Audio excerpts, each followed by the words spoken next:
So when a client first comes to our office, they're going to phone in and we'll have a discussion with one of our staff members about the issues that they're facing from a long-term care perspective, from a legal perspective, financial perspective, what their worries and concerns are.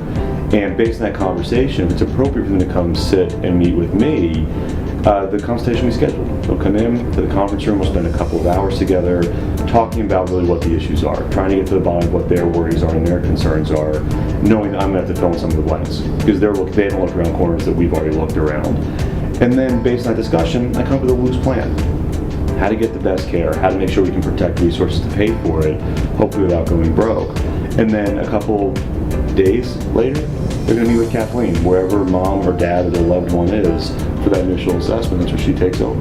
And we're the next phase that they see, and I think that really emphasizes the importance of the care coordinator's role, because then we become that point of contact for them. And after we go out and do the assessment, it may be very different from what they already portrayed their situation to be to the attorney. We might get in there and have a better hands-on, eyes-on view of what the situation is.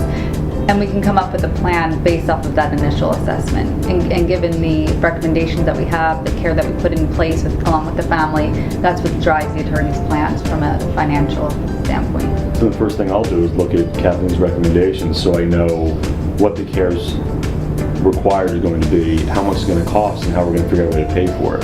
Then I can develop my reasonable financial plan around that. But ultimately, Kathleen's recommendations are what point me in the right direction. And going out on a quarterly basis, we have that opportunity to reassess and reevaluate. Are there any changes? Is more care needed? Is less care needed? Have they made improvements? Having that constant contact with the family is really what's the benefit of having a care coordinator, because we can reevaluate and remold the plan accordingly. And that's really the value of elder care law as opposed to traditional elder law. And traditional elder law is just, here's your document, here's your Medicaid application, go find a nursing home, go find assisted living, we'll help you out when you find it. But we're following them all along the way. So it's not just pushing paper, it's sort of making a relationship and giving them a resource that they're hiring as opposed to just an expense.